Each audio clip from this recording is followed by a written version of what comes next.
नमस्कार। T-set channel में निर्धारित अध्यापक भर्ती परीक्षा हेतु मार्गदर्शन कार्यक्रम में आपका स्वागत है। जो पाठ्यक्रम दिया गया है उसमें कंटेंट के अंतर्गत साहित्य के संदर्भ में 4 या 5 विषय दिया गया है। इस विषय के अंतर्गत हम विस्तार से चर्चा करेंगे रीतिकाल से लेकर। तो रीतिकाल को 3 भागों में विभाजित किया गया है। ये हम इससे पहले कार्यक्रम में भी चर्चा किए।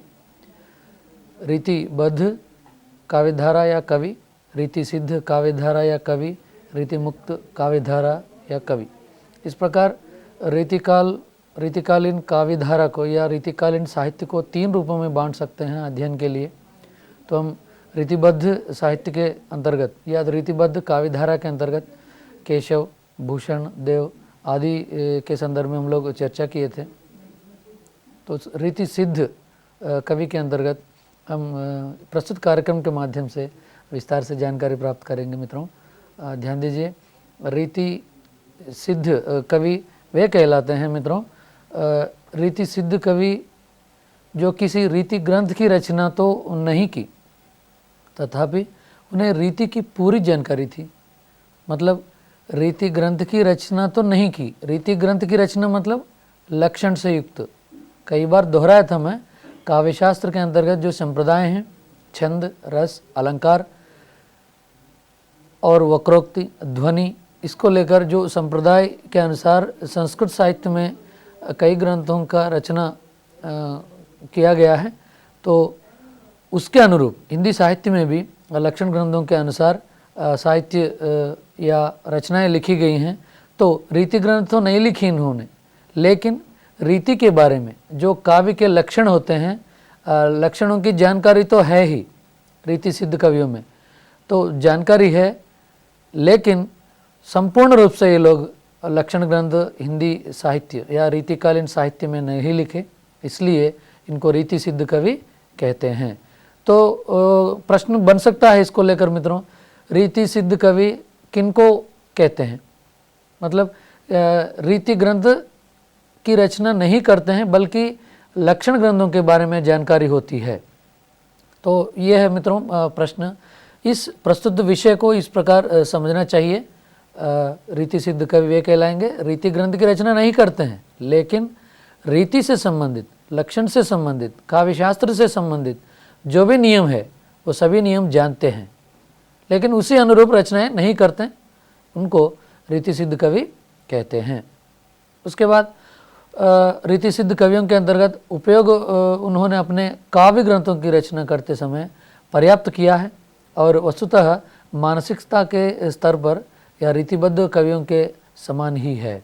मतलब मानसिक रूप से ये लोग लक्षण ग्रंथों की रचना तो नहीं किए, लेकिन उनकी विचारों में, उनके पास जो ज्ञान है, उस ज्ञान में लक्षण ग्रंथ या काव्यशास्त्र के बारे में पूरी जानकारी थी। तो फिर भी उससे प्रभावित ना होकर अपना एक रास्ता चुनकर उसमें ये लोग रीति सिद्ध रचनाएं लिखी। तो मित्रों यही है ध्यान देने वाली बात रीति सिद्ध कवियों के अंतर्गत। इस धारा के कवियों में, मतलब इस रीति सिद्ध कोटि जो है, इस कोटि में जो काव्यशास्त्र के सिद्धांत या लक्षण प्रस्तुत नहीं किए हैं, मतलब लोग रीति सिद्ध कवि जो कहते हैं, हम लोग आगे चलकर विस्तार से चर्चा भी करेंगे। तो मित्रों इनकी रचनाओं में जो लक्षण ग्रंथ होते हैं या लाक्षणिक संप्रदाय होते हैं काव्यशास्त्र के, तो उस शास्त्र के जो सिद्धांत होते हैं या नियम होते हैं, छंद को लेकर, अलंकार को लेकर, रस को लेकर, ध्वनि को लेकर जो नियम होते हैं, ये नियम ये लोग प्रयोग नहीं किए थे, बिल्कुल उससे परे रचनाएं लिखी हैं रीति सिद्ध कवियों की कोटि में। इस कोटि में जो कहलाएंगे मुख्य रूप से बिहारी जी एकमात्र कवि, महत्वपूर्ण कवि। इन्होंने जो कविताएं लिखी हैं वह पूर्णतः काव्यशास्त्रीय संस्कारों के मुक्त नहीं है। इसके अंतर्गत कवि बिहारी आते हैं। मतलब काव्यशास्त्र में जो संस्कार होते हैं, जो संप्रदाय हैं, जो नियम है, उससे तो मुक्त नहीं है, लेकिन उसी से संबंधित ही है, लेकिन संपूर्ण रूप से, मतलब 100% आप अगर कहेंगे तो 100% उससे पूर्ण मतलब लक्षण ग्रंथों की क्या विशेषता है, नियमबद्ध रचना करते हैं काव्य को, उसके बाद उदाहरण देते हैं। लेकिन यहाँ इस कोटि में मतलब रीति सिद्ध कवियों की कोटि में तो उससे परे, उससे थोड़ा बाहर हट के वे लोग अपनी रचनाएं लिखे हैं। इसमें एकमात्र कवि आएंगे, महत्वपूर्ण कवि बिहारी जी, तो उनके बारे में हम जानकारी प्राप्त करेंगे। बिहारी रीति सिद्ध काव्य धारा के प्रतिनिधि कवि हैं। मतलब अगर आप प्रश्न बन सकता है इधर मित्रों, रीति सिद्ध काव्य धारा के प्रतिनिधि कवि ये हैं, इस प्रकार प्रश्न बन सकता है। तो आप ध्यान दीजिएगा कि बिहारी, मतिराम, भूषण, इस प्रकार या रीति मुक्त से संबंधित घनानंद, इस प्रकार के, या पद्माकर कवि विकल्प में रहता है। तो आप चयन कीजिए बिहारी विकल्प, क्योंकि प्रत्येक विभाजन, प्रत्येक काल के अंतर्गत एक एक प्रतिनिधि कवि के रूप में हम मानते हैं।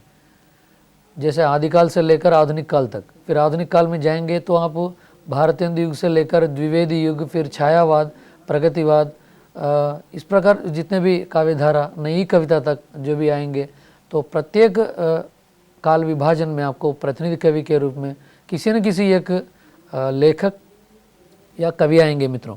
तो ध्यान दीजिएगा, फिर प्रतिनिधि कवि को लेकर भी मतभेद रहता है विद्वानों में। कई बार दोहराया था मैं, रामचंद्र शुक्ल जी एक कवि या लेखक को मानते हैं प्रतिनिधि कवि के रूप में, या आदि कवि के रूप में मानते हैं। रचनाओं की शैली जो है, शैली की शुरुआत कवि किसी विद्वान अपने विचार प्रकट करते हैं, अपना मत प्रकट करते हैं मित्रों। तो इसलिए ये ध्यान देने की बात है। तो रीति सिद्ध जो कोटि है, रीति सिद्ध जो काव्य धारा है प्रस्तुत कार्यक्रम के द्वारा, तो इस रीति सिद्ध काव्य धारा के प्रतिनिधि कवि के रूप में हम बिहारी जी को मानते हैं। तो प्रश्न बना है तो आप विकल्प चयन करने में बिल्कुल आप सटीक रूप से कर सकते हैं। ये सारगर्भित बात है, बिहारी जी रीति सिद्ध कवि के अंतर्गत प्रतिनिधि कवि हैं। तो मित्रों आगे बढ़ेंगे, बिहारी जी को लेकर बहुत विस्तार से जानकारी प्राप्त करेंगे। तो इनकी जीवनी अगर हम ध्यान देंगे तो 1595 से लेकर 1663 ईस्वी तक इनका जीवन काल है। अगर आप समय दिया गया है तो ध्यान दीजिएगा, कोई किताबों में दूसरा समय भी दिया है। मित्रों समय को लेकर ज़्यादा प्रश्न नहीं पूछे जाते हैं। रचनाएं, शैली, भाषा, अलंकार, काव्यशास्त्र, इनको लेकर ज़्यादा पूछा जाता है। फिर भी आप ध्यान दीजिएगा तो कि किस तरह के किताबों में किस प्रकार के विचार प्रकट किए हैं। फिर उसके बाद ध्यान दीजिए पर्दे पर इनका जन्मस्थान ग्वालियर है। खुद बिहारी जी कहते हैं एक पंक्ति में, मैं ग्वालियर का रहने वाला हूँ। मैं आगे चलकर प्रस्तुत करूँगा वो उदाहरण आपके सामने। तो जन्मस्थान इनका ग्वालियर है। तो जाति अगर देखें इनकी, माथुर चौबे जाति के हैं। ये भी बात उन्होंने पंक्तियों में कहे हैं, मैं माथुर चौबे जाति का हूँ। अब वो भी प्रस्तुत करूँगा आपके सामने। उसके बाद इनके पिता जो हैं केशव राय हैं। उसके बाद अगर आप गुरु पर ध्यान देंगे तो हित हरिवंश, तो हित हरिवंश जी इनके गुरु रहे, जो अगर हित हरिवंश जी से शिक्षा जो प्राप्त की उस तरह उनका संप्रदाय भी ग्रहण किया था बिहारी जी। प्रश्न बन सकता है बिहारी जी की संप्रदाय यह है। तो ध्यान दीजिए, बिहारी जी का संप्रदाय क्या है? हित हरिवंश संप्रदाय। तो हित हरिवंश संप्रदाय से प्रेरित हुए कवि कौन है? ध्यान दीजिएगा, हित हरिवंश संप्रदाय से कई कवि प्रभावित हुए थे, लेकिन प्रस्तुत संदर्भ में यह समझना चाहिए कि बिहारी जी सिर्फ रीति सिद्ध कवियों के अंतर्गत, मतलब रीति काल में हित हरिवंश संप्रदाय से प्रभावित होने वाले एकमात्र कवि हैं बिहारी जी। फिर इसके बाद ये अन्य संप्रदायों से भी जुड़े थे, जैसे निम्बार्क संप्रदाय से भी जुड़े थे बिहारी जी, उसके साथ साथ राधा वल्लभ संप्रदाय से भी जुड़े थे। तो ध्यान दीजिए मित्रों, बिहारी जी यहाँ हित हरिवंश संप्रदाय, राधा वल्लभ संप्रदाय और निम्बार्क संप्रदाय, 3 संप्रदायों से जुड़े थे बिहारी जी। तो इसलिए किसी भी संप्रदाय को लेकर प्रश्न आए प्रश्न पत्र में तो आप चांटिएगा कि बिहारी जी गुरु के द्वारा जो शिक्षा प्राप्त की है तो उससे प्रभावित होकर ही तहरों संप्रदाय सबसे पहले ली इन्होंने। उसके बाद राधा वल्लभ संप्रदाय से प्रेरित होकर वह संप्रदाय ग्रहण किया। फिर अंतिम रूप से निम्बार्क संप्रदाय का भी ग्रहण किया था बिहारी जी। तो ध्यान दीजिए मित्रों, तो मैं एक बात बताई थी इससे पहले कार्यक्रम में, अन्य कार्यक्रमों में भी, आदिकाल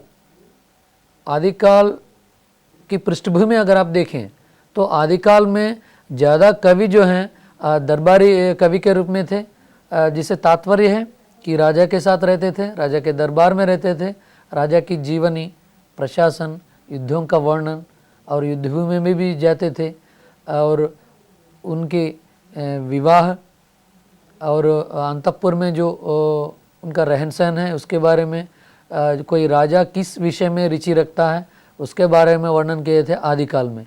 उसी तरह रीतिकाल में भी राज दरबार में रहते थे प्रायः सभी कवि, तो इसलिए उनका गुणगान करते थे। तो उसी तरह बिहारी जी भी दो कवियों के दरबार में रहा करते थे, जैसे जोधपुर के राजा और बूंदी के राजा। तो दो राजाओं के दरबार में रहकर उनसे जो आदर मिलना था वो आदर लेते हुए वहीं पर रहे। फिर उसके साथ साथ रचनाएं भी की, उनके गुणगान करते हुए, उनका सहारा लेते हुए बिहारी जी जोधपुर के राजा और बूंदी के राजा के यहाँ दरबार में रहा करते थे। तो मित्रों यहाँ ध्यान दीजिए, बिहारी जी का संबंध किस राजा से है, इस प्रकार प्रश्न पूछा गया है। तो जोधपुर के राजा जो हैं उनसे ज़्यादा संबंध था। उस समय सबसे पहले वहाँ मुलाकात करने के लिए जब गए थे तब से इनका संबंध रहा। उसके बाद बूंदी के राजा से भी बिल्कुल संबंध रहा इनका। तो इसलिए मित्रों ध्यान दीजिए, किस राजा के दरबार में रहा करते थे इस पर भी ध्यान देने की आवश्यकता है। तो बिहारी जी की रचनाओं को लेकर हम आगे बढ़ेंगे, इनसे संबंधित ध्यान दीजिए मित्रों। कुछ एक नमूना प्रश्न भी आपके सामने प्रस्तुत करता हूँ। ये कवि निम्बार्क संप्रदाय से जुड़े थे। तो ये प्रश्न मौखिक रूप से पूछा था मैं। ध्यान दीजिएगा कि सही उत्तर है दूसरा विकल्प बिहारी। मैं बता चुका हूँ मतिराम, बिहारी, बोधा, भूषण, इस प्रकार 4 विकल्प हैं। तो सही विकल्प है बिहारी। निम्बार्क संप्रदाय से जुड़े थे या प्रेरित थे, निम्बार्क संप्रदाय ग्रहण किए थे, इस प्रकार प्रश्न किसी तरह भी पूछने का संभावना है। तो फिर बिहारी जी किसी भी प्रकार के लक्षण ग्रंथों की रचना नहीं की इन्होंने, लेकिन फिर भी रीति परिपाटी की सभी विशेषताएं बिहारी सतसई में उपलब्ध हैं। इससे तात्पर्य है बिहारी जी रीति की जो परिपाटी है, ये जो संप्रदाय है, संप्रदाय ग्रहण किया है इन्होंने, लेकिन संपूर्ण रूप से वे लक्षण प्रयोग नहीं किए थे अपनी रचना बिहारी सतसई में। तो बिहारी की एकमात्र रचना बिहारी सतसई है। लेकिन इस रचना जो है, इस रचना में जितनी ख्याति इन्होंने अर्जित किया है, मतलब जितना नाम इनको आया है इस रचना लिखने के बाद, अन्य कोई भी कवि को इस तरह का सम्मान या उपाधि नहीं मिला है वर्तमान काल तक। जब ये रचना की, सिर्फ एक ही रचना की इन्होंने बिहारी सतसई, तो उसके बाद इनका नाम जो है कोने कोने तक पहुंच गया उस समय रीतिकाल के समय। तो आगे बढ़ेंगे बिहारी के रचना को लेकर, सतसई को लेकर। बिहारी के दोहों का जो है अर्थ समझने के लिए अलंकार, रस आदि जानकारी आवश्यकता है, क्योंकि रीतिकाल के जितने भी कवि रहे हैं तो सभी कवियों की रचनाएं अगर हम समझना है तो समझने के लिए लक्षण संप्रदाय या लक्षण नियमों के बारे में जानकारी होनी चाहिए, जैसे अलंकार हो, रस हो, ध्वनि हो, छंद हो, इसकी जानकारी कम से कम होनी चाहिए प्रत्येक पाठक या विद्वान जो भी साहित्यकार पढ़ते हैं। तो इसलिए कुछ कवियों को उपाधियों से भी जाना जाता है।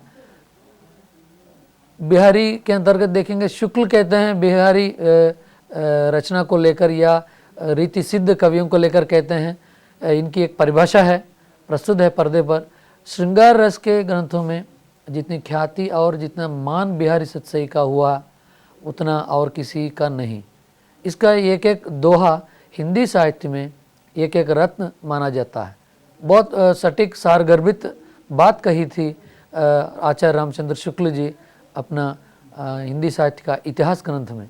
तो मित्रों, ये बहुत उल्लेखनीय या बहुत इम्पोर्टेंट परिभाषा है बिहारी सतसई को लेकर रामचंद्र शुक्ल जी की द्वारा दी गई परिभाषा। तो ये कहते हैं श्रृंगार रस ग्रंथों के जितनी ख्याति, जितने भी श्रृंगार रस के ग्रंथ हैं, चाहे वो वियोग श्रृंगार में लिखे या संयोग श्रृंगार में लिखे, लेकिन जब इसकी बात करते हैं हम लोग श्रृंगार प्रधान साहित्य या श्रृंगार प्रधान रचनाएं, श्रृंगारिक रचनाएं जब बात करते हैं, सर्वश्रेष्ठ उत्कृष्ट रचना कहेंगे हम बिहारी सतसई को। प्रत्येक श्रृंगार रस का जितना उपयोग इन्होंने किया अन्य किसी कवि ने बिल्कुल नहीं किया, यह मानकर चलिए मित्रों, क्योंकि बिल्कुल श्रृंगार रस को सबसे ज़्यादा प्राधान्यता दिए हैं इन्होंने। उसके साथ साथ अन्य शैलियों को भी ध्यान दिए इन्होंने, न सिर्फ श्रृंगारिकता नहीं है, फिर अन्य रसों का भी प्रयोग किया है इन्होंने अपने दोहों में। तो ये एक एक दोहा जो है इन्होंने रत्न के रूप में मानते हैं आचार्य रामचंद्र शुक्ल जी। तो बिहारी सतसई के अंतर्गत देखेंगे, बिहारी को सिर्फ आप ये मत समझिए कि ये काव्यशास्त्र से जुड़े हैं, मतलब काव्यशास्त्र के जो भी लक्षण होते हैं, संप्रदाय होते हैं, इसमें निपुण है इन्होंने, इसमें अव्वल है, ऐसा नहीं समझना चाहिए। ये मतलब सर्वज्ञ कह सकते हैं इनको बिहारी जी को, क्योंकि ज्योतिष शास्त्र में भी प्रवेश है इनको, समाजशास्त्र में भी प्रवेश है और दर्शन में भी प्रवेश है। इसके साथ साथ न्याय में भी इनको परिचय है, मतलब समाज में जितने भी क्षेत्रों में ये घूमा करते थे, कई क्षेत्रों से प्रभावित थे। जैसे ज्योतिष शास्त्र से भी प्रभावित थे बिहारी जी और समाजशास्त्र से भी प्रभावित थे और साथ साथ दर्शन और न्याय शास्त्र से भी प्रभावित थे, क्योंकि न्याय शास्त्र से संबंधित मतलब न्याय से संबंधित दोहों में भी प्रयोग किया है इन्होंने खुद, क्योंकि न्याय शास्त्र या न्याय को लेकर इन्होंने दोहा इसलिए प्रयोग किया है सतसई में, क्योंकि राज दरबार में रहा करते थे, राजाओं के साथ रहा करते थे। इसलिए राज दरबार में जब प्रशासन के अंतर्गत राजा लोग जब सही गलत बताते हैं, जो पक्ष विपक्ष के बात करते हैं दो मामलों के बीच में, तो अपना मत जो प्रकट करते हैं राजा लोग, सही क्या है गलत क्या है, न्याय क्या है अन्याय क्या है, उसी समय जाने थे दरबारी जीवन के समय में। तो इसलिए न्याय से भी इनके पास ज्ञान है बिहारी जी को। उसके बाद ध्यान देंगे शुक्ल जी और कहते हैं और एक परिभाषा देते हैं कि हाव अनुभव के आधार पर श्रेष्ठ कवि के रूप में मान सकते हैं। तो प्रश्न बन सकता है मित्रों, यहाँ आचार्य रामचंद्र शुक्ल जी हाव अनुभव के आधार पर श्रेष्ठ कवि के रूप में इनको मानते हैं। किनको मानते हैं? बिहारी जी को मानते हैं। हाव अनुभव के आधार पर श्रेष्ठ कवि कौन है? थोड़ा कठिन प्रश्न है ये। शुक्ल जी का नाम नहीं लेते हैं यहाँ, परिभाषा किसकी है नहीं लेते हैं, लेकिन परिभाषा में दिया गया कुछ शब्दों को लेकर, एक पंक्ति को लेकर हम प्रश्न बनाए मित्रों। तो इस परिभाषा पर अगर आप ध्यान देंगे तो हाव अनुभव के आधार पर श्रेष्ठ कवि के रूप में हम बिहारी जी को मानते हैं, क्योंकि बिहारी सतसई में हाव इस प्रकार इन्होंने वर्णन किया है, अनुभव इस प्रकार वर्णन किया है, अन्य किसी कवि ने नहीं किया। किसी भी आप काल विभाजन में देखिए, कोई भी श्रृंगार कवि को देखिए या कवि की रचना को देखिए, तो इस तरह हाव या अनुभव का वर्णन सबसे श्रेष्ठ उत्कृष्ट रूप में व्यक्त किया इन्होंने, वर्णन किया, विश्लेषण किया। तो हिंदी साहित्य का प्रतिनिधि कवि के रूप में आचार्य रामचंद्र शुक्ल जी मानते हैं बिहारी को। तो बहुत इम्पोर्टेंट है, हिंदी साहित्य का प्रतिनिधि कवि के रूप में बिहारी को मानते हैं आचार्य रामचंद्र शुक्ल जी। तो चतुर्वेदी जी सतसई को भाषिक तराश कहा है। बिहारी की उपाधियों में अगर आप ध्यान देंगे, बहुत सारे लोग उपाधियां दिए हैं, 7, 8, 10 तक हैं उपाधियां बिहारी को लेकर। तो चतुर्वेदी जी एक विमर्शक हैं, साहित्यकार हैं, तो कई रचनाएं की हैं चतुर्वेदी जी। तो सतसई को लेकर इन्होंने कहा है भाषिक तराश कहा है बिहारी जी की इस रचना को या बिहारी जी को। तो क्योंकि भाषा की दृष्टि से बहुत ये तराश के रूप में माना जाता है चतुर्वेदी जी के अनुसार। तो उसके बाद मित्रों शिव कुमार मिश्र और एक विमर्शक हैं, तो ये कहते हैं जीवन की समग्रता की कवि हैं। बिहारी जी को इस प्रकार संबोधन किया है इन्होंने, जीवन की समग्रता की कवि हैं। तो मित्रों ध्यान दीजिएगा, यहाँ जीवन की जो समग्रता है तो उस समग्रता को लेकर इन्होंने व्यक्त किया है शिव कुमार मिश्र ने। अभी आपके सामने प्रस्तुत किया था उपाधियाँ, तो इसको लेकर भी प्रश्न पूछा जा सकता है। एक आपके सामने प्रस्तुत किया, फिर भाषिक तरस किस रचना को कहा जाता है, तो बिहारी सतसई को कहा जाता है। बिहारी सतसई को भाषिक तराश नाम किसने दिया? चतुर्वेदी जी ने दिया। चतुर्वेदी जी भाषिक तराश डैश रचना को कहा, बिहारी सतसई को कहा। इस प्रकार फिर शिव कुमार मिश्र ने किसको जीवन की समग्रता की कवि के रूप में उपाधि दिया? तो बिहारी को। तो बिहारी को शिव कुमार मिश्र ने क्या संबोधन किया? जीवन की समग्रता की कवि के रूप में संबोधन किया। तो इस प्रकार किसी रूप में अगर प्रश्न बनाए तो उपाधियाँ याद रखिएगा। अगर आप एक तालिका बनाएं तो बहुत सटीक होगा, क्योंकि कई बार मैं तालिका की बात इसलिए कर रहा हूँ कि कम समय में आप ज़्यादा विषय सामग्री दोहरा सकते हैं, अध्ययन कर सकते हैं, फिर पुनस्मरण भी कर सकते हैं परीक्षा से पहले, क्योंकि वही एक तरीका है अध्ययन करने के लिए। बार बार हम लिखित सामग्री या अनुच्छेद के रूप में जो दिया गया है सामग्री वह पढ़ने से थोड़ा असर कम पड़ेगा, क्योंकि विधियों को सरल बनाना है। कभी भी हम लोग जैसे भाषा शिक्षण की विधियां पढ़ते हैं या हम अनुप्रयुक्त करते हैं, पढ़ाते समय बच्चों को अनुप्रयुक्त करते हैं, तो जब हम पढ़ते हैं खुद प्रतियोगिता परीक्षा के लिए तैयारी करते हैं, तो इस प्रकार तालिका सूची एक बनाकर, मतलब आदिकाल, भक्तिकाल, फिर रीतिकाल। रीतिकाल में आपको 3 विभाग बताया था, तो इसमें एक एक विभाग को एक एक सूची बनाइएगा।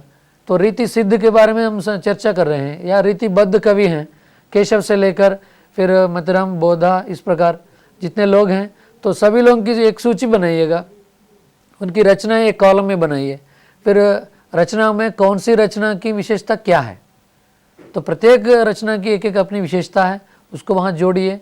सभी रचनाओं की भाषा तो ब्रजभाषा ही है, ध्यान दीजिएगा, रीतिकाल का जो साहित्य है। लेकिन कुछ कवियों की रचनाओं पर कुछ बोलियों का प्रभाव है, तो उसको भी थोड़ा सा वहाँ इन ब्रैकेट में भी लिखते रहिएगा, तब याद रखेंगे। तो इस तरह मित्रों एक तालिका के रूप में अगर आप बनाएंगे तो बहुत सटीक होगा, सारगर्भित होगा याद रखने के लिए। फिर उसके बाद आगे बढ़ेंगे उपाधियों के अंतर्गत। रामविलास वर्मा कहते हैं कि करुण का कवि बिहारी जी को। फिर किसान संवेदना का कवि कहते हैं। 2 उपाधियां दिया है रामविलास शर्मा ने बिहारी जी को लेकर। जैसे एक है करुण का कवि, तो प्रश्न बन सकता है मित्रों यहाँ करुण का कवि किसे माना जाता है, तो बिहारी जी को। करुण का कवि उपाधि बिहारी जी को किसने दिया? रामविलास वर्मा ने दिया। किसान संवेदना का कवि किसे कहते हैं? बहुत इंपॉर्टेंट है मित्रों, क्योंकि यहाँ आधुनिक काल के कवियों के नाम भी दिया जाता है विकल्प में, क्योंकि प्रेमचंद जी कई समाज में स्थित जितने भी समस्याएं हैं, मतलब विवाह प्रथा को लेकर, बाल्य विवाह को लेकर, मतलब किसान को लेकर या गरीबी को लेकर, जाति को लेकर, धर्म को लेकर, प्रत्येक क्षेत्र में गए थे, प्रत्येक समस्या में गए, समस्या को चयन करके शीर्षक बनाए और मुख्य कथावस्तु बनाकर कहानियाँ लिखें प्रेमचंद जी। तो उनकी कई रचनाओं में किसानी समस्या है। तो यहाँ इस उपाधि को देखते हुए हमको लगता है कि प्रेमचंद जी हैं, लेकिन मित्र प्रेमचंद जी नहीं है, बिहारी जी को कहते हैं किसान संवेदना का कवि। यह उपाधि जो है रामविलास शर्मा द्वारा दिया गया है। तो इसलिए मित्रों ध्यान दीजिए, बहुत सटीक उपाधियाँ हैं रामविलास शर्मा द्वारा दिए गए हैं। तो करुण का कवि बिहारी को कहते हैं, रामविलास शर्मा कहते हैं, किसान संवेदना का कवि के रूप में बिहारी जी को कहते हैं। फिर बिहारी सतसई की परंपरा में आज भी बिहारी सतसई का स्थान सबसे ऊपर ही रहेगा, सबसे ज़्यादा ही मानकर चलते हैं प्रत्येक कवि, विद्वान, इस प्रकार जितने भी लोग हैं। तो कभी भी ऊंचा स्थान दिया जाता है।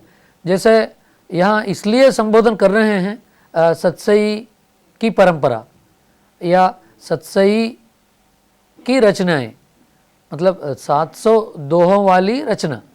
सतसई से तात्पर्य है 700 दोहों वाली रचना, मतलब 700 दोहे होते हैं, 700 दोहे होते हैं, तो इसलिए उसको सतसई कहते हैं। तो इसके बारे में भी हम जानकारी प्राप्त करेंगे। इतिहास में भी हमको हाल गाथा सप्तशती या गाहा सप्तशती दो नाम है हाल का। हाल की जो रचना है गाहा सप्तशती का प्रभाव है इस पर, बिहारी सतसई पर, क्योंकि हाल की रचना गाहा सप्तशती में भी 700 दोहे हैं। तो इस तरह बिहारी सतसई में भी 700 से ज़्यादा, मतलब 700 तक दोहे हैं। मित्रों ध्यान दीजिएगा, इसका प्रभाव भी कौन इस पर ध्यान दिए वो भी बताऊंगा आपको मैं। इस पर प्राकृत की लिखित हाल की गाहा सप्तशती सबसे पहले इस और पद्म सिंह शर्मा ने ध्यान दिया। ध्यान दीजिए मित्रों, गाहा सप्तशती जो है सबसे पहले किसने ध्यान दिया, इस प्रकार प्रश्न पूछा जा सकता है। पद्म सिंह शर्मा ने ध्यान दिया था। तो पद्म सिंह शर्मा ने इसलिए ध्यान दिया था कि प्राकृत की जो रचना है गाहा सप्तशती पर अध्ययन किया इन्होंने। हाल द्वारा लिखित हाल की रचना गाहा सप्तशती प्राकृत की सर्वोत्कृष्ट रचना है। तो उसमें जिस तरह कथा वस्तु बनाए, या आप ध्यान दीजिएगा कि लक्षण ग्रंथों के जो नियम होते हैं या संप्रदाय होते हैं उनको जो हाल जिस तरह प्रयोग किया है, उसी तरह यह इस संदर्भ में बिहारी सतसई में भी बिहारी जी प्रयोग किया है। इसलिए सबसे पहले पद्म सिंह शर्मा ने इस पर ध्यान देते हुए अपना मत प्रकट डाले। उसके बाद ध्यान देंगे बिहारी सतसई पर प्रभाव। जब बिहारी सतसई की रचना जो हम प्रभाव के बारे में चर्चा कर रहे थे, तो इसके अंतर्गत सबसे पहला प्रभाव जो है हाल, प्राकृत में हाल की रचना गाहा सप्तशती, या कुछ ग्रंथों में दिया गया है गाथा सप्तशती।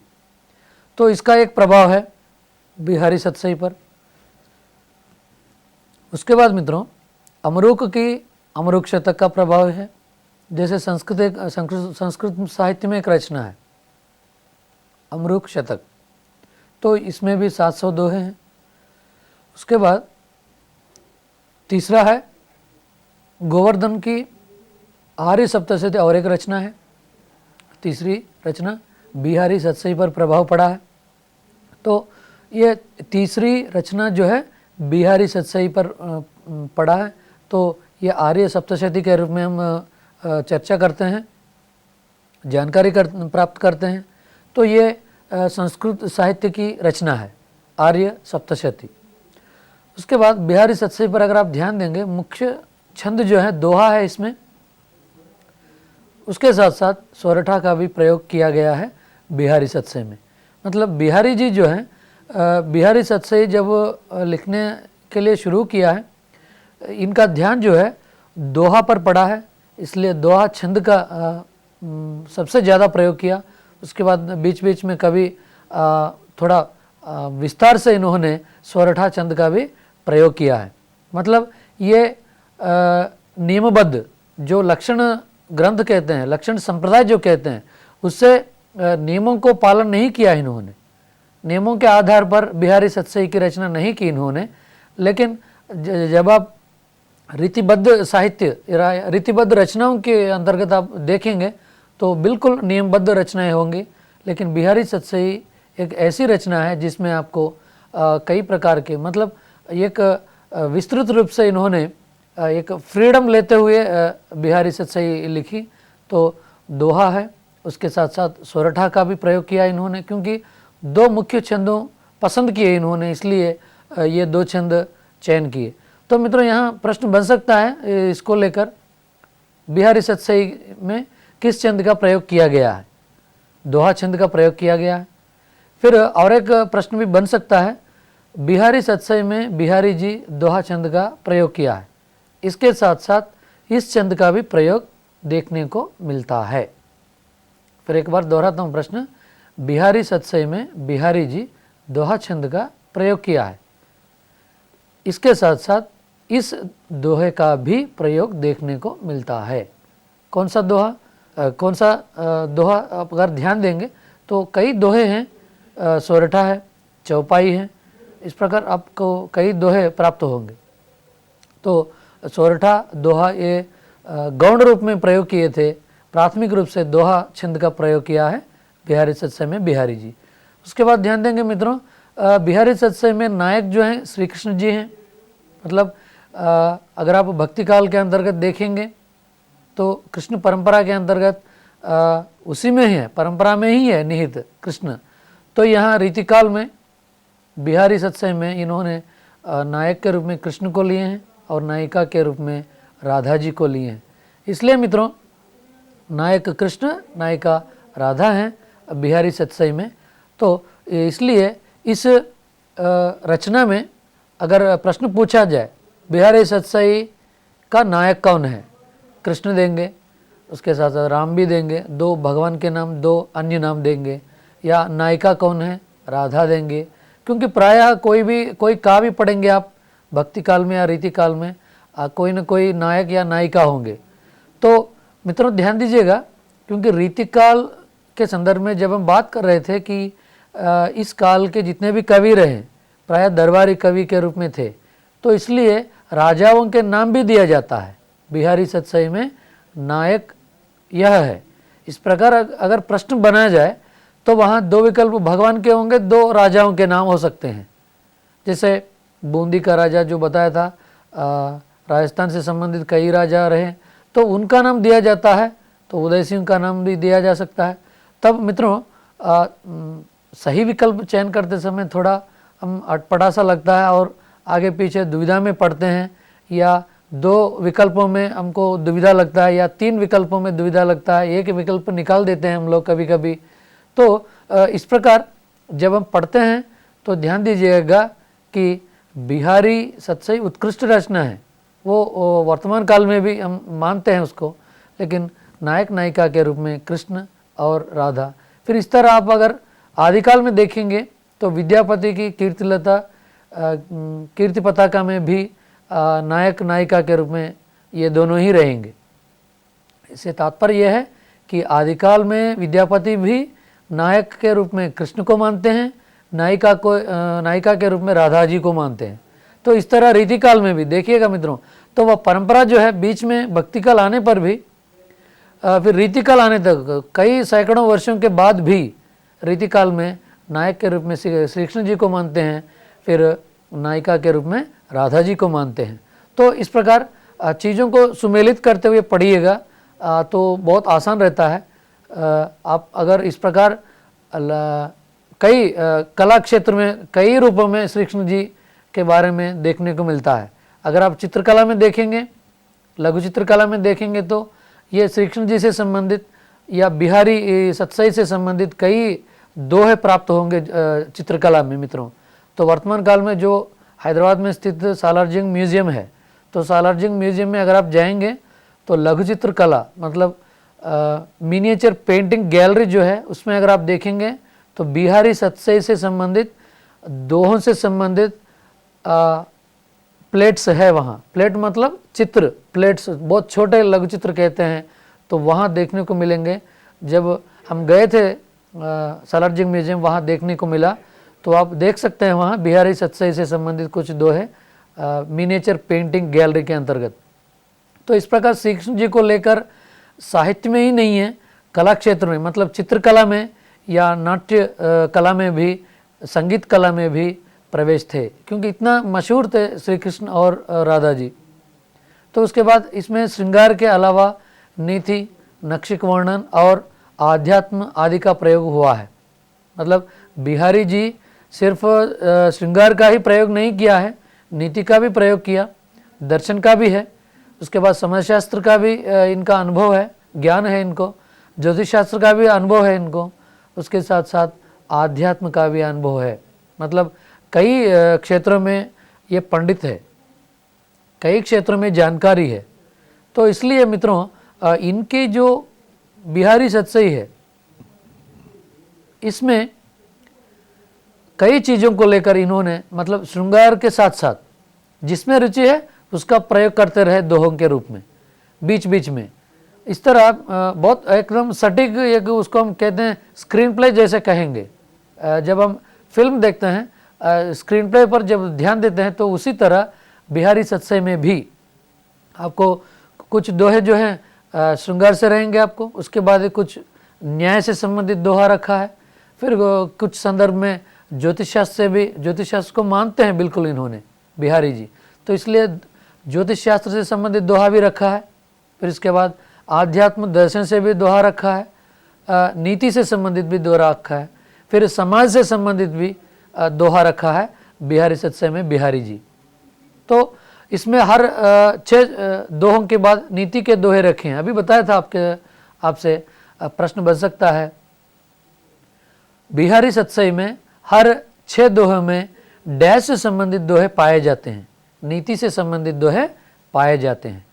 नीति से संबंधित दोहे खास करके रीतिकाल में कौन प्रयोग किए? बिहारी जी ने प्रयोग किए।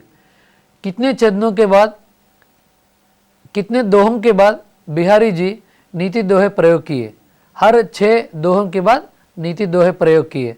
इस प्रकार मित्रों ध्यान दीजिए, बिहारी सत्सई में बहुत एक सारगर्भित वर्णन देखने को मिलता है। तो नायिका भेद के अंतर्गत सिर्फ अंक पर हमको 20 दोहे प्राप्त होते हैं मित्रों। तो इसको लेकर नेट परीक्षा में प्रश्न पूछा गया है कि कितने दोहे हैं, 20 दोहे किससे संबंधित हैं? तो बिहारी सत्सई में या किस काव्य में अंक से संबंधित 20 दोहे लिखे गए हैं? तो 20 दोहों में अंक से संबंधित वर्णन इस काव्य कृति में मिलता है। तो बिहारी सत्सई में बिहारी जी कितने दोहों में आंखों का वर्णन किया? तो इस प्रकार मित्रों सिर्फ आंखों को इन्होंने राधा जी को कल्पना करते हुए उसका नक्श का वर्णन किया था। बहुत विमर्शक भी बधाई देते हैं इस विषय को लेकर, आंख से संबंधित जो वर्णन है इनका, इस पर जितना पकड़ है इसको लेकर बहुत विस्तार से जानकारी प्राप्त होता है बिहारी सत्सई में। उसके बाद ध्यान दीजिए, बिहारी सत्सई में दोहों की संख्या जो है कुल 713 है, मतलब 700 से ज़्यादा।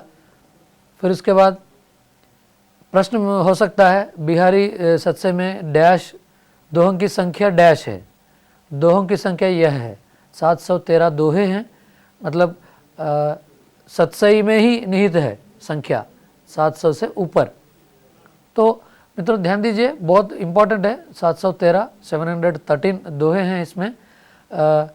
इसको लेकर भी कई बार प्रश्न पूछा गया है प्रतियोगिता परीक्षाओं में, संख्या क्या है, या प्राथमिक प्रश्न है सत्सई को लेकर मित्रों। तो उसके बाद आगे बढ़ेंगे सत्सई में। यह सभी दोहे जो हैं मुक्तक शैली में लिखे गए हैं। तो मुक्तक क्या है? मतलब मुक्त होना। किससे मुक्त होना? रीतिबद्ध से मुक्त होना। जो काव्यशास्त्र के संप्रदाय हैं, जो हम बार बार कह रहे हैं कि काव्यशास्त्र के जो संप्रदाय लक्षण जो है, लक्षणों से बांधते हुए रचना नहीं लिखी बिहारी सत्सई में। तो बिहारी सत्सई में जो भी दोहे हमको मिलते हैं पढ़ते समय, तो वे दोहे जो हैं मुक्त होते हुए लिखे हैं इन्होंने, इसलिए इसको मुक्तक शैली कहते हैं बिहारी सत्सई को। तो मुक्तक शैली में लिखी गई रचना यह है बिहारी सत्सई। बिहारी सत्सई की शैली क्या है? मुक्तक शैली। तो बिहारी सत्सई में बिहारी जी डैश शैली को अपनाएं, मुक्तक शैली को अपनाएं। तो ये जो शैली जो है, इसलिए वह बिल्कुल तो उसको सीमाओं में ना बांधते हुए उन्होंने जो चाहे, जिस पर इनकी रुचि रही, तो रुचि के अनुसार इन्होंने दोहों को जोड़ दिए, उसके साथ साथ शैली को भी जोड़ दिए, वर्णन भी किए। अब अपना जो ज्ञान है, ज्ञान के ऊपर निर्भर रहते हुए बिहारी सत्सई में बिहारी जी अपना काल्पनिक जगत में रहते हुए वर्णन किया है, नायक कृष्ण नायिका राधा जी को कल्पना करते हुए। उसके बाद इसकी भाषा जो है ब्रज है। हम कई बार बताए, बस एक कई बार हम ट्रिक के रूप में या मातृभाषा तेलुगु में भी कई बार कहते हैं, एक चिन्ह के रूप में याद रखना चाहिए कि रीतिकाल की भाषा ब्रज है। अगर पूछा जाए किसी एक रचनाकार की रचनाओं में किस भाषा बोली की शब्दावली मिलती है तो वो अलग बात है। तो उस समय थोड़ा विस्तार से जानकारी प्राप्त करना होता है परीक्षा की दृष्टि से। तो इसकी भाषा जो है ब्रज है मित्रों। तो बिहारी सतसई में जो है जो भाषा का प्रयोग किया गया है अत्यंत प्रौढ़ है, मतलब उसको हम क्या कहेंगे, मैच्योर लैंग्वेज कहते हैं अंग्रेजी में। तो मैच्योर लैंग्वेज का प्रयोग किया गया है बिहारी सतसई में। कौन सी भाषा? ब्रज भाषा। मतलब जिस भाषा का प्रयोग किया गया है, जिस भाषा के माध्यम से रचना की है, वह ब्रज भाषा जो है अत्यंत प्रौढ़ है। व्याकरण की दृष्टि से या मोहरा की दृष्टि से, विषय की दृष्टि से, शब्द या पदों की दृष्टि से, ध्वनियों की दृष्टि से, अलंकारों की दृष्टि से, छंदों की दृष्टि से बहुत उत्कृष्ट रचना के रूप में हम इसको समझना चाहिए। प्रस्तुत रीति सिद्ध कवि की बिहारी सतसई के अंतर्गत मित्रों, तो अलंकारों का भरपूर प्रयोग किया गया है इस बिहारी सतसई में। तो अगर आप ध्यान देंगे बिहारी सतसई में बिहारी जी जो है हम अभी कहे हैं अत्यंत प्रौढ़ ब्रज भाषा का प्रयोग किया है। तो अगर आप देखेंगे मथुरा, वृंदावन, आगरा, भरतपुर के आसपास जो भाषा बोली जाती है ब्रज भाषा, ब्रज मंडल या ब्रज भूमि कहते हैं उसको, तो वहाँ अगर आप देखेंगे तो जिस तरह के मानक एकदम स्टैंडर्ड जो लैंग्वेज मिलती है, तो वही भाषा का प्रयोग ये बिहारी सतसई में बिहारी जी ने किया है। अगर आप किसी भी दृष्टि से देखिए, भाषा के जो भी तत्व होते हैं, जैसे आप ध्वनि से लेकर शब्द, पद या पंक्ति को लेकर, या अलंकार, जैसे काव्यशास्त्र में जाएंगे आप, अलंकार, छंद या इस प्रकार ध्वनि, विषय को लेकर जो भी जिस पर ध्यान देंगे आप, जिस क्षेत्र में ध्यान देंगे, तो आपको ये होगा कि इस तरह लगेगा कि अत्यंत उत्कृष्ट प्रयोग किया है ये बिहारी सतसई में बिहारी जी। तो इसलिए इसको, इस बात को थोड़ा विस्तार से जानकारी दे रहा हूँ कि उनकी जो विचार है, तो उनके पास जो ज्ञान है, इस ज्ञान को उन्होंने संपूर्ण रूप से उस पर रखा है। जब हम परीक्षा की तैयारी करते हैं तो मित्रों वो संपूर्ण रूप से सारे विषयों पर जैसे हम ध्यान देते हैं, उसी तरह बिहारी भी बिहारी सतसई पर ध्यान दिए हैं। और किसी दूसरी रचना नहीं लिखी इन्होंने, सिर्फ बिहारी सतसई ही लिखी। उसके बाद बिहारी सतसई पर ध्यान देंगे, शब्दालंकार एवं अर्थालंकार दोनों की व्याप्ति इनके दोहों में हुई है। अगर आप अलंकार पर ध्यान देंगे तो मित्रों सिर्फ दो ही अलंकारों की प्राधान्यता, मतलब प्रधानता होती है। तो इस प्रधानता पर ध्यान देंगे तो शब्दालंकार और अर्थालंकार। तो इसको लेकर भी प्रश्न पूछा गया है मित्रों, बिहारी सतसई में डैश अलंकारों की प्रधानता रही है। शब्दालंकार एक विकल्प, अर्थालंकार और एक विकल्प, अलंकार में और अन्य अलंकार दिया जाता है। फिर चौथा विकल्प जो है उपर्युक्त में से 1 और 2। तो कौन सा चयन करेंगे मित्रों? हाँ, अंतिम वाला बिंदु जो है उसका चयन करेंगे। उस विकल्प में जो है शब्दालंकार और अर्थालंकार, मतलब दोहों की दृष्टि से इन्होंने दो दोहों की प्रधानता मानते हैं। फिर अगर आप अलंकारों पर ध्यान देंगे तो शब्दालंकार और अर्थालंकार दोनों की प्रधानता है इनकी रचना में। तो मित्रों बहुत सटीक है यहाँ हम चर्चा करना इनकी रचनाओं को लेकर। फिर इस पर ध्यान देंगे तो कहीं कहीं एक ही दोहे में विभिन्न अलंकारों का समावेश कर अद्भुत सौंदर्य वर्णन या सृजन किया है इन्होंने। जैसे कुछ संदर्भों में हमको देखने को मिलता है कि एक ही दोहे में विभिन्न अलंकारों का प्रयोग किया है इन्होंने, ध्यान दीजिएगा। तो अद्भुत प्रयोग है ये। इससे पहले उसके बाद कोई भी रचनाकार ऐसा नहीं किए, कोई भी कवि इस तरह का प्रयोग नहीं किए थे। मतलब एक ही दोहे में कई प्रकार के अलंकारों का, जैसे शब्दालंकार और अर्धालंकारों का उदाहरण जो आपके सामने प्रस्तुत किया था मैं, इस रूप में कोई दूसरे कवि इस तरह प्रयोग नहीं किया है बिहारी जी की तरह, बिहारी सतसई में। तो इसमें असंगति, विरोधाभास, अनुप्रास का सुंदर प्रयोग किया गया है। ध्यान दीजिए मित्रों, विरोधाभास अलंकार का भी प्रयोग किया गया है, अनुप्रास अलंकार का भी प्रयोग मिलता है हमको। जैसे एक ही दोहे में इस प्रकार अद्भुत अलंकारों का प्रयोग मिलता है। जैसे शब्दालंकार, अर्थालंकार जो बताया था मैं, शब्दालंकार में फिर हमको विभाजन मिलता है, फिर अर्थालंकार में भी विभाजन मिलता है। तो दोनों में जो अलंकार हैं, ये सारे अलंकारों को एक ही दोहे में, जैसे वो अलंकार ये हैं कि असंगति, विरोधाभास अलंकार भी प्रयोग किए हैं, अनुप्रास अलंकार भी प्रयोग किए इन्होंने। इस तरह कई प्रकार के अलंकारों का प्रयोग बिहारी सतसई में देखने को मिलता है। तो उसके बाद ध्यान देंगे मित्रों, तो ये सतसई में जो छोटे छोटे दोहे हैं, बिहारी ने रस और भाव का सुंदर व्यापार रचा है, सुंदर वर्णन किया है, रचना की है इसको लेकर। ये जो अभी हम अलंकारों के बारे में बात की है, उसके बाद ये जो दोहे हैं, दोहों में बिहारी जी रस और भाव का सुंदर वर्णन किया है। मतलब बिहारी जी ने जो रस को लेकर, जो नवरस हैं, सबसे ज़्यादा श्रृंगार रस को ही प्रयोग किया है इन्होंने। तो उसके साथ साथ अन्य जो रस हैं, जैसे रौद्र रस, हास्य रस, अन्य रसों का भी प्रयोग मिलता है, लेकिन कम मात्रा में पाया जाता है इनके दोहों में। उसके साथ साथ अगर आप भाव पर ध्यान देंगे, न सिर्फ इन्होंने दोहे, उसके साथ साथ अलंकार या शब्द प्रयोग या काव्यशास्त्र के संप्रदाय पर भी या श्रृंगार तक ही सीमित नहीं है इनका ध्यान, भाव पर भी है। जो दोहा रचा है इन्होंने, दोहे के माध्यम से किस भाव का प्रकट करना चाहते हैं, तो उस भाव को 100% सफल हुए थे। इसलिए आज तक हम इस कृति के बारे में विस्तार से जानकारी प्राप्त करते हैं। सैकड़ों अनुसंधान हुआ है इस विषय को लेकर, अभी भी अनुसंधान होने लगा, कई भाषाओं में अनुवाद भी किया गया है बिहारी सतसई को। तो मित्रों ध्यान दे देंगे, फिर बिहारी सतसई के अंतर्गत दोहे जैसे छोटे चंद में इतने सारे भावों का समावेश करने के कारण बिहारी के लिए प्रसिद्ध है कि उनके गागर में सागर भरा दिया।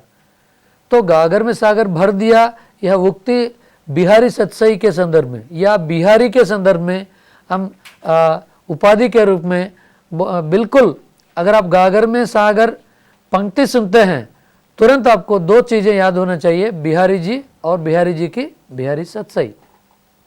तो गागर में सागर से मतलब कम शब्दों में, कम दोहों में, कम पंक्तियों में विस्तार से भाव प्रकट होने के लिए शब्द पद जोड़ दिए थे उन्होंने बिहारी सतसई में।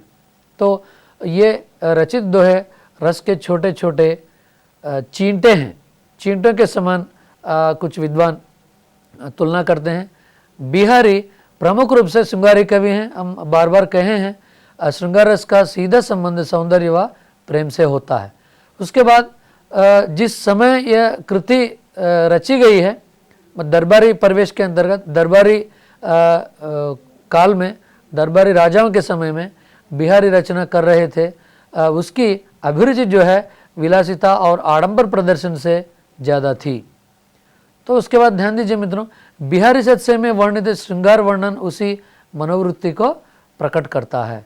जो बिहारी सतसई में जो वर्णन मिलता है श्रृंगार रस का, जो वर्णन है उस समय दरबारी जीवन से प्रेरित होकर, दरबारी जीवन में जिस प्रकार जीवन यापन करते थे, जो अभिरुचि है, उस समय जो भोगलालच जीवन जीते थे राजा या राज परिवार के सदस्य, तो उसको इन्होंने वर्णन किया है इस बिहारी सतसई में।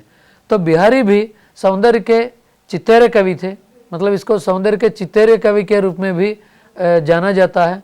तो उनके सौंदर्य का प्रतिमान स्थिर नहीं था, वह तो प्रतिफल परिवर्तित होते हुए रहता था।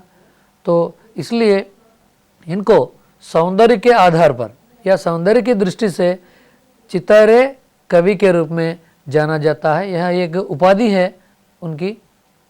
बिहारी सतसई में सौंदर्य संबंधी धारणाएं और अंगसौष्ठव, क्रांति या वर्ण आदि पर आधारित है, परंतु स्थूल शारीरिक सौंदर्य के साथ अतिरिक्त सौंदर्य की भी मतलब छोट विद्यमान रहता है, उसका प्रभाव रहता है इस बिहारी सतसई में। मतलब सौंदर्य से संबंधित शारीरिक वर्णन भी, उसके साथ साथ नक्षिक वर्णन भी प्राप्त होता है। सिर्फ आपको बताया था कि सिर्फ आँख में जो परिवर्तन होता है, आँखों से जो भाव प्रकट किया जाता है, खास करके नायिकाओं द्वारा, तो इसको कल्पना करते हुए उन्होंने 20 दोहे लिखे थे। बहुत कम बात नहीं है मित्रों, ये 20 दोहे सिर्फ आँख पर, मतलब प्रत्येक दोहे अपने में विशेषता रखते हैं, तो सिर्फ आँख पर लिखे गए ये दोहे। तो उसके बाद बिहारी एक श्रृंगारी कवि हैं, उनके काव्य की आत्मा जो है श्रृंगार ही है। श्रृंगार के दोनों पक्ष, जैसे संयोग श्रृंगार और वियोग श्रृंगार, दोनों की अभिव्यक्ति बिहारी सतसई में हुई है। जैसे संयोग पक्ष के जब चित्रण मिलता है, जो वर्णन करना चाहता है बिहारी सतसई में विभिन्न हाव भाव की अभिव्यंजना की है, जिसका सौंदर्य जो है सीधे हृदय को स्पर्श करता है। तो मित्रों ध्यान दीजिएगा, वहाँ जो भी वर्णन मिलता है श्रृंगार में, संयोग श्रृंगार या वियोग श्रृंगार, तो इसका चित्रण हाव भावों को लेकर किस क्षेत्र में बैठे हैं, मतलब बगीचे में बैठे हैं या अंतपुर में हैं, नायक कहाँ बैठे हैं, किस प्रकार ये लोग बातें करने लगे, एक दूसरे से कैसे देख रहे हैं, वहाँ संवेदना क्या है दोनों के बीच में, मतलब दोनों से उद्दीपन क्या है, उद्दीपन होने के लिए कितने आसपास के जितने भी वस्तुएं हैं या प्राणी हैं, पेड़ पौधे हैं, किससे प्रभावित हो रहे हैं, उद्दीपन क्या है यहाँ। इस प्रकार इन्होंने अत्यंत सटीक रूप से चित्रण किया है संयोग और वियोग श्रृंगार को लेकर। जिस युग में बिहार की दोहे निर्मित हुए, वह युग अलंकृत तथा काव्यात्मक बारीकियों के लिए प्रसिद्ध है। तो उसके बाद बिहारी दोहों में रूप, भाव, चेष्टा आदि का प्रभाव उत्पादक चित्रण खड़ा कर देते हैं। उन्होंने अपने दोहों को गौड़ अर्ध व्यापार के द्वारा अत्यंत व्यंजक बना दिया है। तो इस प्रकार शुक्ल जी कहते हैं बिहारी सतसई को लेकर एक परिभाषा दी है, जिस कवि ने कल्पना की समाहार शक्ति के साथ भाषा की समाज शक्ति जितनी अधिक होगी, उतना ही वह मुक्तक रचना में सफल होगा। यह क्षमता बिहारी में पृष्ठ रूप से विद्यमान थी। तो ये इनकी द्वारा दी गई परिभाषा है। तो मुक्तक काव्य भी कहा जाता है। मुक्तकों की रचना में उन्होंने अर्थ गंभीर्य प्रस्तुत किया है, वह अतुलनीय है बिहारी सतसई में। तो उसके बाद मित्रों इस रचना का छंद है मुक्तक छंद। इससे पहले ही बताया था, मुक्तक का अर्थ है कथाओं से मुक्त होकर लिखना। हर एक दोहा अपने आप में पूर्ण होता है, एक दूसरे में कोई संबंध नहीं रखता है। जैसे मित्रों आपको बताया था मुक्तक छंद, जब बात कर रहे थे हम लोग मित्रों, मुक्तक छंद में इस तरह फ्रीडम रहता है रचनाकार को, मतलब किसी एक नियमों को ना अपनाते हुए उन्होंने बिल्कुल उससे परे सीमाओं को पार करते हुए 6 दोहों के बाद एक नीति दोहा रखा है। मतलब 6 श्रृंगार दोहे, उसके बाद एक नीति दोहे, फिर 6 श्रृंगार दोहे, उसके बाद एक नीति दोहे। इस प्रकार उन्होंने व्यक्त करते हुए आगे बढ़ा है, इसलिए इसको मुक्तक काव्य कहते हैं। मुक्तक काव्य उसको कहते हैं कथाओं से मुक्त होकर लिखना। हर एक दोहा अपने आप में पूर्ण होता है, एक दूसरे में कोई संबंध नहीं रहता है मित्रों। तो उसके बाद आगे बढ़ेंगे। एक प्रश्न है यहाँ, बहुत बहुत इम्पोर्टेंट है। एक पंक्ति है, सबसे पहले पंक्ति ध्यान दीजिएगा। नहीं पराग, नहीं मधुर मधु, नहीं विकास ही काल, अलिकली ही सौ बिंधो आगे कौन हवाल। सबसे पहले पंक्ति को देखेंगे। पंक्ति का संदर्भ यह है, जब ये जोधपुर गए थे उदय सिंह से मिलने के लिए, तो उस राजा अपनी नवयुवती रानी के मस्त में रहते थे, कामकाज नहीं देखते थे। तो उस संदर्भ में ये एक कागज़ पर लिखकर द्वारपाल से भेज दिया था, नहीं पराग, नहीं मधुर मधु, नहीं विकास ही काल, अली कली ही सौ बिंधियों आगे कौन हवाल। मतलब एक तो हनी भी उसमें मधुर चूसने के लिए आता है, तो उस फूल में मधुरता नहीं है। फिर भी ये नवयुवती रानी से रहते हुए इन्होंने इस तरह कामकाज नहीं करते हैं, प्रशासन छोड़ दिए करके इन्होंने उसकी जो कमी है उसको अंकित करते हुए ये लिखकर भेज दिए हैं। तो सही उत्तर है यहाँ बिहारी। तो इस प्रकार मित्रों कई प्रकार के उदाहरण आपके सामने प्रस्तुत कर सकते हैं। तो इस जो भी कार्यक्रम है इसके माध्यम से बहुत सामग्री आपके सामने प्रस्तुत किए हैं। अगले कार्यक्रम में दूसरे विषय के साथ आपके सामने प्रस्तुत होंगे। तब तक के लिए नमस्कार।